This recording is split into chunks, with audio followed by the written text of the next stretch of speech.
This is Strictly Business, presented by the Greater Bakersfield Chamber of Commerce. Sponsored in part by the law offices of Young Wooldridge, San Joaquin Community Hospital. And welcome back to Strictly Business. I'm Nathan Ollie, the Manager of Government Affairs at the Greater Bakersfield Chamber of Commerce.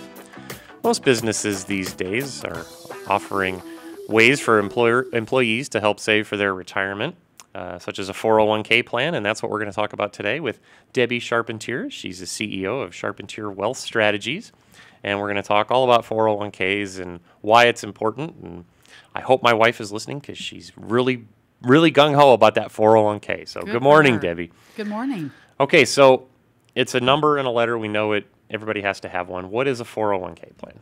So a 401k is really, it's an IRS code. Okay. That's all it is. It's a number. Okay. You might hear 403B, 457, 401k. So you hear all these numbers. Mm-hmm. But 401k is for the for-profit sector. So for-profit companies offer the 401k to their employees. Not all of them offer it. So if you are lucky enough to have one at your employer, you've got to enroll, especially if there's a match, because it gives you a pre-tax way of saving money. It's a payroll deduction, so you're able to save for your retirement easily. And then it's a nice bonus if your employer also offers the company match. Pre-tax, so it will reduce the amount of overall taxable income you have. Right. Oh, okay. Right.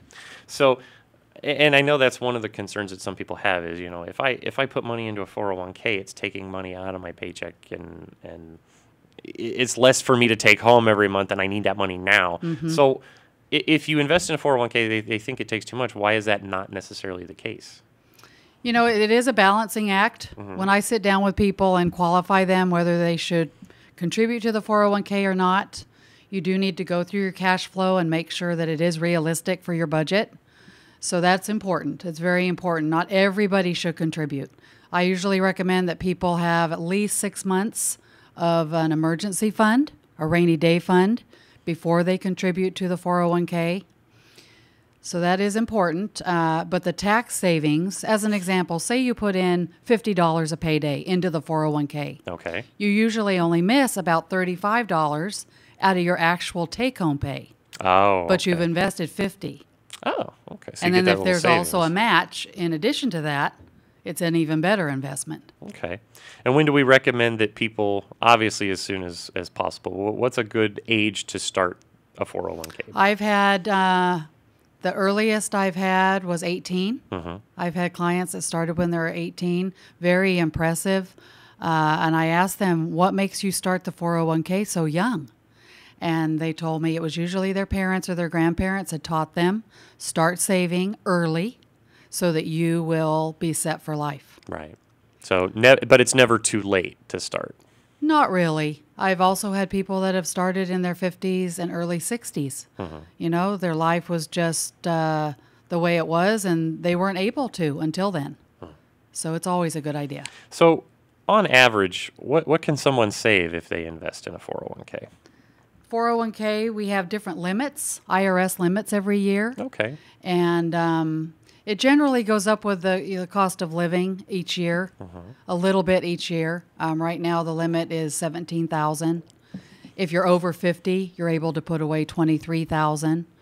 And then there's all different limits for other retirement plans. But for the 401k, it's pretty straightforward because most people have the 401k available to them. And then employers tend to match things like that. So if you invest a certain percentage, is it a dollar for dollar match typically? How do those, I'm sure every employer is different, but how does that work? There's all different formulas, but typically if you put in, as an average, say you put in 4% of your salary. Okay. Typically an employer will match between maybe half of that.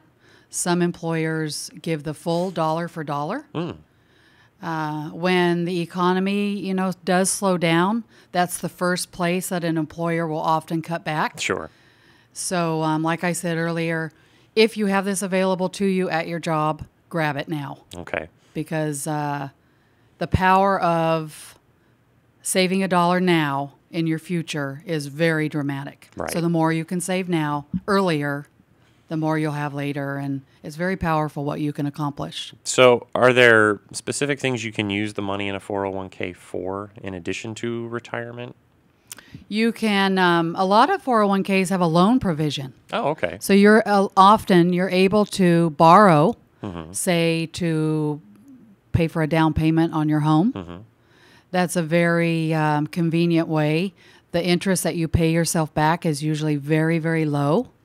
So that's probably one of the most common uses for the 401k in addition to retirement, is while you're working, you build up a sum, in your account, and then you can borrow from it, but you just have to pay yourself back every month according to the schedule. But it gives you access to this large amount of money. $50,000 is the maximum loan that you can have, according to the IRS. And it allows you access to this 401k funds that you have, but you can use it like purchasing a home. And the interest is certainly much lower than it would be from a bank. Much lower. Okay. Now, if something tragic happens to an employee, what tends to happen to the money that they have stored away in their 401k? You always name a beneficiary. Okay. So you've always got somebody assigned to the money. And if you should die, they come in and meet with us, and we set up an account for them. So similar to a life insurance policy. Yes. Okay. Yes. Okay. And then talk a little bit, if you would, about some other types of opportunities, retirement opportunities that businesses can offer to their employees. For businesses, there's a few different options. They're all on my mind right now because it's tax week. April 15th is Wednesday. Coming up fast. So everybody's been coming in and funding their retirement accounts. Okay. SEP IRA is one. That's a self-employed, simplified employee pension. SEPIRA. That's the simplest business owner retirement account that you can do. There's a solo K, which is like a 401k, but it's meant for a sole proprietor. Okay. There's profit sharing.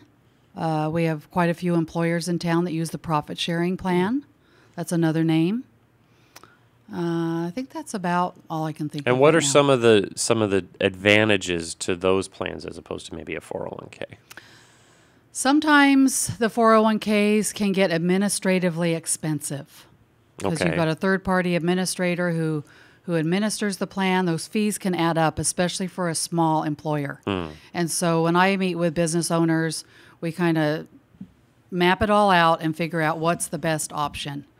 The limits of what you're allowed to contribute to the profit sharing and maybe a defined benefit plan.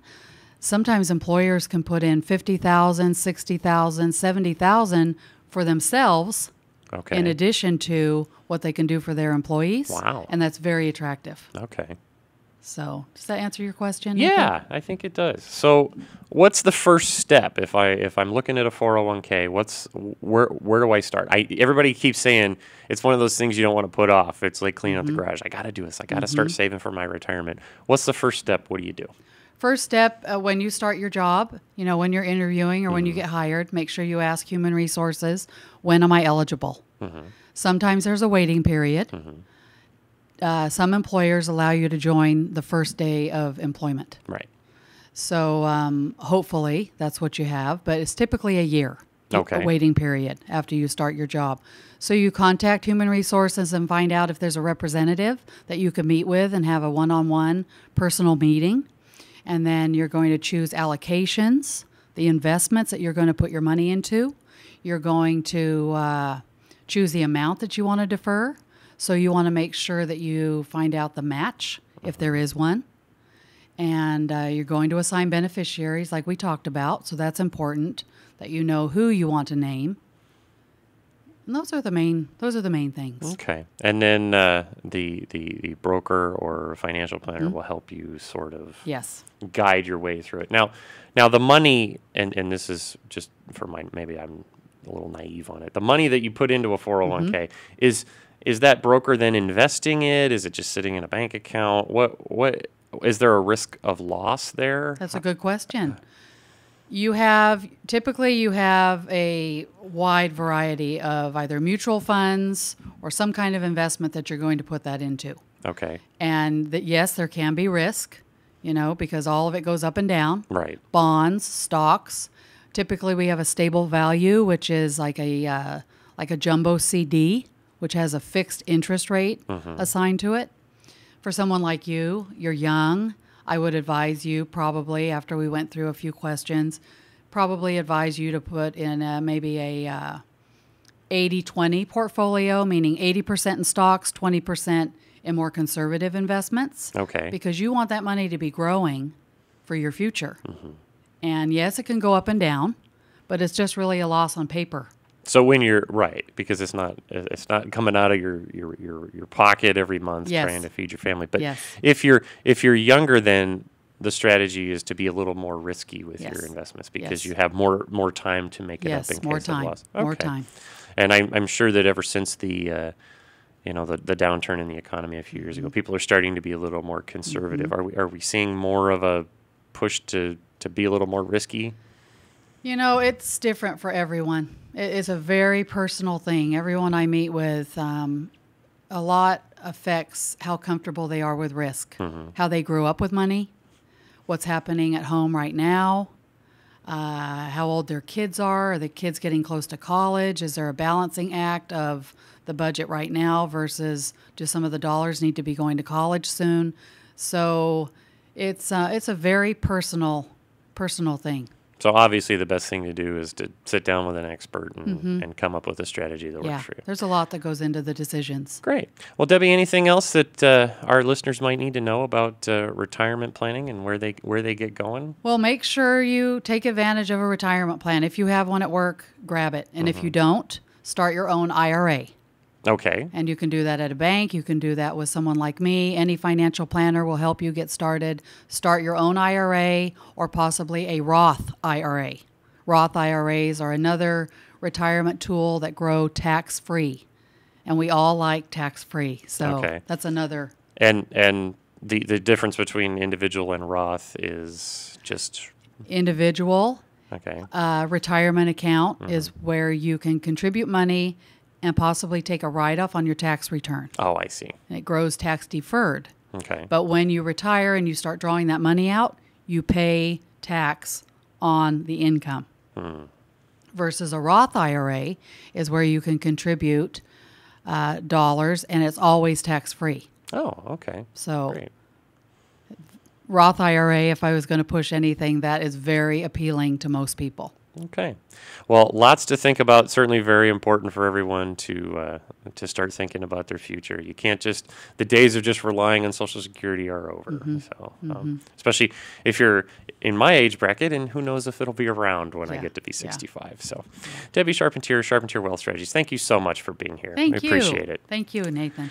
We're going to take a quick break and come back right after this with more Strictly Business. Stay tuned.